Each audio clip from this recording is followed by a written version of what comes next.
Good afternoon everyone. এখন বাজছে 1টা বাজেনি, এখনো 5 মিনিট বাকি। সকাল থেকে ফোন কোথায় ছিল, আমি কোথায় ছিলাম তার কোনো ঠিক ঠিকানাই ছিল না। এই খানিকক্ষণ আগে ভিডিওটাকে পোস্ট করলাম, তারপরে ব্লগটাকে স্টার্ট করলাম। বলে না বিপদ ঘটতে সময় লাগে না, 1 সেকেন্ডের মধ্যে তোমার সব চোখের সামনে, কিন্তু তুমি কিছু করতে পারবে না, এমনও সিচুয়েশন হয়। কালকে আমাদের সেম ওটা হয়েছে। রাতে যেমন খেয়ে দিয়ে ওপরে এসে সোনাইকে নিয়ে আমরা খেলা করি, সেরকমই করছিলাম। অন্যান্য দিন ওই টাইমটাতে যাই মামুনি বাপির ঘরে, আর কালকে কি জানি ওর ওই ঘরে যাবে না বলে এইখানেই খেলছিল। এবার এখানে খেলে ঠেলে তারপরে যে মামুনিকে রাত্রে দেখে, মামুনি যখন টাটা করতে আসে তখন মামুনির সাথে ওই ঘরে যায়। কিছু কিছু দিন এরকমও হয়। তো কালকে সেরকমই ছিল, ওর বাবাই ওই সাইডটাতে বসে রয়েছে, আমি এই সাইডটাতে বসে রয়েছি। এখন এত দুষ্টু হয়েছে না, মানে হাঁটার মধ্যেও ওর নাচ সমস্ত কিছু ওর ওই সময়ই পায়। মানে হাঁটতে গেলে নাচ করতে ইচ্ছা করে, তারপরে দুষ্টুমি করতে ইচ্ছা করে। ধরো কিছু একটা খেলনা আমার এখান থেকে নিয়ে গিয়ে ওর বাবাইয়ের কাছে দেবে, ওর বাবার কাছ থেকে নিয়ে এসে আমার কাছে দেবে। কিছু কিছু দিন ব্লগে তোমরা দেখেছো, সকালবেলা যখন বিছানা গুছিয়ে আমি বালিশগুলোকে সেট করি, ওখানটায় গিয়ে ঢিপ করবে। মানে ওই জায়গাটাই ওর ঢিপ করার একটা প্রধান জায়গা। আর ওর সামনেটাই রয়েছে খাটের যে প্লাইটা, মানে একদম মাথার সাইডে যে প্লাইটা রয়েছে ওইটা। কালকে কি হলো জানো না, দুজনে সামনে রয়েছি, মাঝখান থেকে মানে সে কি গতি তার হাঁটার, সেকেন্ডের মধ্যে মানে হাঁটলো না দৌড়লো, মানে বুঝে ওঠার আগেই সবটা হয়ে গেল। পা স্লিপ করে দুম করে মুখ থুবড়ে পড়েছে ওই পুরো প্লাইটার। সাথে সাথে ওকে ঘুরিয়ে দেখছি, এখান থেকে মানে সাদা দাঁত পুরো লাল হয়ে গেছে। মানে এতটা মানে তাড়াতাড়ি সবকিছু হয়ে গেছে, আমরা মানে বুঝে ওঠার আগে মানে কোনো রকমের আমি চিৎকার করছি। তখনও বাবা নিচে যেতে পারিনি, বাবা তার আগে পর্যন্ত এখানেই ছিল। বাবা শুধু দরজা বন্ধ করে হয়তো গেছে, মানে সিঁড়ি পর্যন্ত গেছে। আমি চিৎকার করছি যে তুমি শিগগিরই আসো, শিগগিরই আসো। বাবার কোলে দিয়ে আমি নিচে ছুটে কোনো রকমের রান্নাঘর থেকে চিনি নিয়ে এসে চিনিটা আগে মুখের এখানে দিয়েছি যাতে রক্তটা বন্ধ হয়। পুরো মানে কি বলবো, ওই মানে দৃশ্য দেখা মায়ের কাছে যে কতটা কষ্টের, কতটা ভয়ঙ্কর, শুধু মায়ের কাছে বলবো না, সবাই মানে ওই সেকেন্ডের মধ্যে কি করবে বুঝে উঠতে পারছে। এটা দেওয়াতে ইনস্ট্যান্ট তখন রক্তটা বন্ধ হয়েছে, কিন্তু সাথে সাথে ঠোঁটটা ফুলে মানে কি বলবো, যা ঠোঁট তার 3-4 গুণ হয়ে গেছে, মানে নরম জায়গা। এবার আমরা না ভয় পেয়ে গেছি যে কোথায় লাগলো, এত কাঁদছে না, আমরা বুঝে উঠতে পারছি না যে ওর কোথায় আলটিমেট লেগেছে, যে ঠোঁটে লেগেছে, মাড়িতে লেগেছে না দাঁতে লেগেছে। মুখ তো খুলতেই চাইছে না, সেইভাবে কাঁদছে। তারপর তো এই ঘর ওই ঘর সেই ঘর করে চাঁদ দেখিয়ে সমস্ত কিছু দেখিয়ে আস্তে আস্তে রক্তটা যেহেতু পড়া বন্ধ হয়েছে না, নিশ্চিন্ত লাগছিল। নাইলে মানে এতটা মানে হচপচের মধ্যে সবকিছু হয়ে গেছে, আমরা বুঝে উঠতে পারছি না যে করবোটা। আস্তে আস্তে কিছুটা স্বাভাবিক হয়েছে, এটা সেটা দেখিয়ে একটু খেলে ঠেলে তখন দেখছি মেয়ে কিছুটা ভুলেছে, কান্নাকাটি আর করছে না। রক্ত পড়াটা তো তার সাথে সাথেই, চিনি দেওয়ার সাথে সাথেই কমে গেছে। সব থেকে খারাপ কি লাগে জানো তো, মানে আমাদের ওকে কখনো না মানে ঠিক আছে কিছু হয়নি কিছু হয়নি এটা করতে লাগে না। ওর যতক্ষণ মানে চূড়ান্ত না কষ্ট হয় ও ততক্ষণ না কাঁদে না।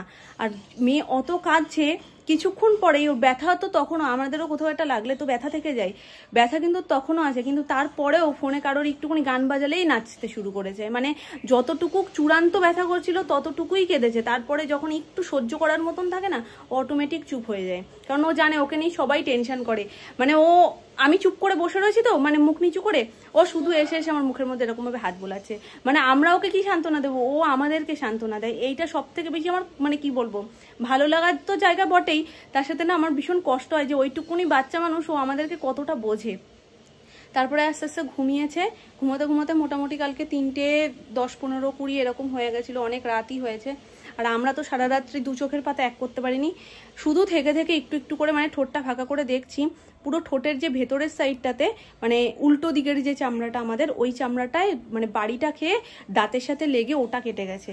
মানে ভগবানের অশেষ কৃপা যে দাঁতে কিছু হয়নি বা মাড়িতে কিছু হয়নি। যখন ঘুমিয়েছে তখন তো ঠোঁট আরো বেশি ফোলা লাগছিল, কিন্তু সকালবেলায় ঘুম থেকে ওঠার পরেও ছিল কিছুটা ফোলা, কিন্তু এখন কিছুটা স্বাভাবিক, মানে নর্মাল যেমন থাকে তার থেকে একটু ফোলা এখনো আছে। একটু সময় লাগবে, কারণ নরম জায়গায় সদ্য লেগেছে। দাঁতের বাড়ি লাগলে দেখবে আমাদেরই কিরকম লাগে, আর ও তো ছোট মানুষ। তবে এখন কিছুটা স্বাভাবিক, মানে কিছুটা না, আগে থেকে অনেকটা। কালকে রাতের যে সিচুয়েশন আমরা ফেস করেছি, কালকে সারা রাতটা যেরকম মানে ভয়ঙ্করভাবে কেটেছে, তার থেকে এখন অনেকটা ভালো আছি।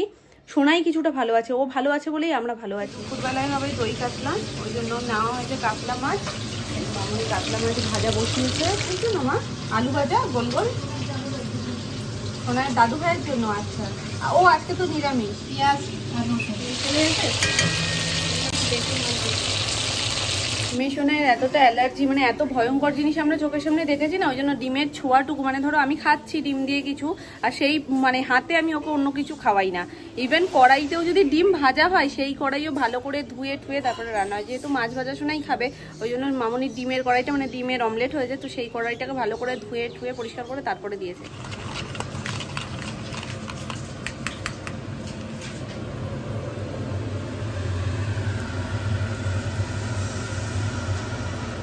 আছো? হ্যাঁ, ভালো আছো? কি খেয়েছো? তরমুজ? দাদার মুখ ধুয়ে দেয়নি? দেয়নি মুখ ধুয়ে? চলো আমরা একটু মুখ ধুয়ে আসি। আর এটা কার? এটা কার? এটা কার বলো? কি? এখন কিছুটা ঠোঁটটা কম, মানে আমি যখন সানে গেছি তখনও এতটা মানে কম ছিল না, এখন তার থেকেও একটু কমেছে। আস্তে আস্তে মনে হয় আজকে রাতের মধ্যে কমে যাবে না মাম্মাম? কমে যাবে, কমে যাবে। কে কে দিয়েছে বলো আগে, কে দিয়েছে বলো? দুধ না করে বলো কে দিয়েছে? কে দিয়েছে মামা? বলো দাদা দিয়েছে। দাদা বলো, দাদা। তুমি ঠিক আছো তো এখন? ঠিক আছে তো? একটা উমা দিয়ে দাও। ঠোঁটের ওপরটা একটু হালকা কেটে গেছে না? এখন ফোলা অনেক কমে গেছে। আচ্ছা একটু টাটা করে দাও। Tata tata tata tata. খুব তাড়াতাড়ি তো এমনিতেই আমাদের হয় না, একটু লেট হয় দুপুরবেলায় খেতে খেতে। স্পেশালি ঝাড়পোছার টাইমটাতে একটু বেশি দেরি হয়। তো আজকে অনেকটাই বেলা হয়ে গেছে, মামনি গেছে স্নানে, সোনামা গেছে পুজো করতে, তাই ভাবলাম এদিকের কাজটা কিছুটা এগিয়ে রাখবো। ওভেনটাও ঠান্ডা হয়ে গেছে, তখন গ্যাসটা মুছবো। ভাতটা ওখানে ঠান্ডা হতে রেখেছি, পাখা জ্বালিয়েছি, বাকি ভাতটা ফ্রিজে ঢুকিয়ে দেবো। আর মামনি সোনামার ভাতটুকু রাখবো শুধু, কারণ ওরা দুজনই বাকি রয়েছে, সেটা আলাদা কন্টেনার করে রেখে দিই। ঠান্ডা গরম মাইয়া বলো আমার তো গরম লেগেছে আরো 2 মাস আগে থেকে। নমো করছে নমো। এই শোনো শোনো শোনো মামা আর ওদিকে যায় না, এদিকে শোনো শোনো। এই শোনো শোনো, এই দাদার মুখখানা কিরম করে? এরম করে দাদার মুখখানা দেখি দাদা একদম যাবো।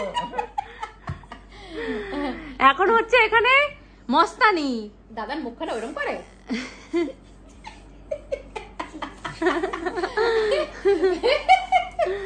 বলো বাপি একটু রানী। আচ্ছা ঠিক আছে, আর টানে না আর টানে না। রানী বলো একটু, রানী বলো।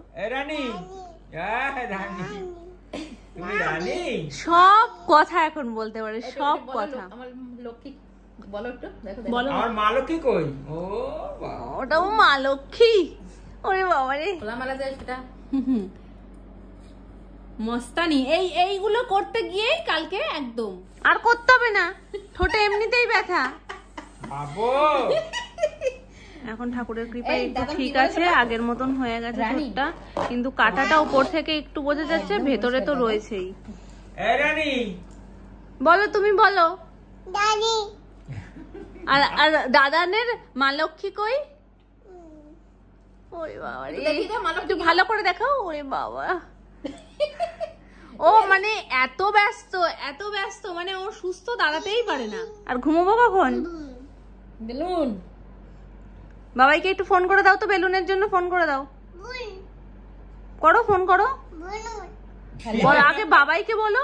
বাবাই বলো, বাবাইকে বলো। বাবাইকে বলো, আগে বাবাইকে ডাকো। আগে বাবাইকে ডাকো তারপরে বলো।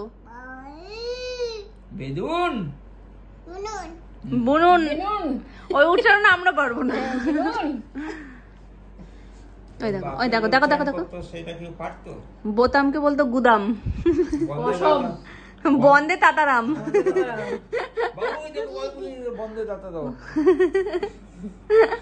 আমি তো তারই মেয়ে। তোমরা কেউ চিন্তা করো না, আমি এখন ভালো আছি, সুস্থ আছি।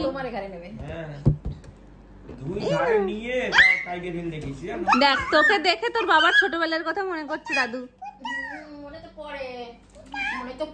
আর সেই হ্যাঁ, আর সে আজকে মস্তানি করছে। হ্যাঁ, ও কিছু মনেই করে না, মামনি না ধরলে ওইভাবে বেরিয়ে চলে যাবে, ও জানে আমায় কেউ না কেউ ধরে নেবে। আর কালকে ওটাই মিস হয়ে গেছে। তুমি পেকে ঝুনো হয়ে গেছো। এই দেখো আমার মেকআপ করে দিয়েছে, রং দিয়েছো? ওটা শেষ, না না আর ঘাটে না, ওর কোনো অস্তিত্বই নেই মা। এটা আমার সবথেকে প্রিয়। কিরকম আঙুল ঢোকাচ্ছে দেখো মা। দাও আমাকে দিয়ে দাও, আর বের হবে না। আবার নীলে জানো কি চিৎকার করছে আর কান্না করছে, ওই জন্য আবার দিয়ে দিচ্ছি। নিজের কপালেও লাগিয়েছে, ওই দেখো হোলি খেলছে যেন আমার লিপস্টিকটা দিয়ে। আর ঘাটে না ব্যথা হয়ে যাবে, ব্যথা লাগবে। মামা ছাড়, ছেড়ে দে মা। আর না, আমি অন্য কিছু দিয়ে একটা ভোলে বাবা অন্য একটা জিনিস দিই। রেখে দি। তুমি কি নেবে বলো? হ্যাঁ ঠিক আছে, এবার রেখে দি। ব্যথা লাগবে তো, ব্যথা লাগবে। কালেকশন ভিডিওতে যেই লিপস্টিকটা আমি বলেছিলাম আমার সবথেকে পছন্দের, সেই লিপস্টিকটাই কিন্তু এটা।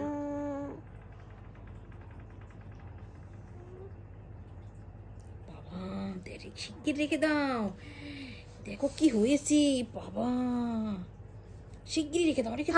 থাক এবার নিয়ে নি, আমি কালকে আবার কালকে শোনো না, দু হাত দিয়ে ঠাম্মুর মুখে মাখাও, কিন্তু ওটা দাও, এটা দাও, এই হাত দিয়েও মাখাও, দু হাত একসাথে মাখাও। বাবার ফোনে ওই দেখো ভাই, দেখবো ভাই কি করেছো মামা এটা? দারুণ শেপ হয়ে গেছে, দেখেছো? এরকম শেপ কারোর লিপস্টিকে থাকে? যাদের বাড়িতে বাচ্চা থাকে একমাত্র তাদের বাড়িতেই লিপস্টিকের শেপটা ঠিক এরকম হয়। ওর হাতেরটা আমি রিমুভ করে দিয়েছি, এখন ওইটা দিয়ে ঠাম্মুরটা আবার মুখ মুছে দেবে। দেখো কত বুদ্ধি। আমি বলছি ঠাম্মুরটা দেবো, ঠাম্মুরটা মুছে দেবো। দায়িত্ব নিয়ে আমি লাগিয়েছি, এবার আমাকেই তো মুছতে হবে। ওর নিজের হাতেরটা উঠে গেছে, তোমার মুখেরটা থাকলে হবে? তাহলে ওলে বাবালে তোমার সব উঠে গেছে একদম। ওরে বাবা, উঠুক আর না উঠুক, চেষ্টা তো করেছে, অনেক চেষ্টা। আর কি চেষ্টা করবে বলো? এতক্ষণ ধরে দেখলো মাম্মা কিভাবে করে, সেইভাবে ও করছে।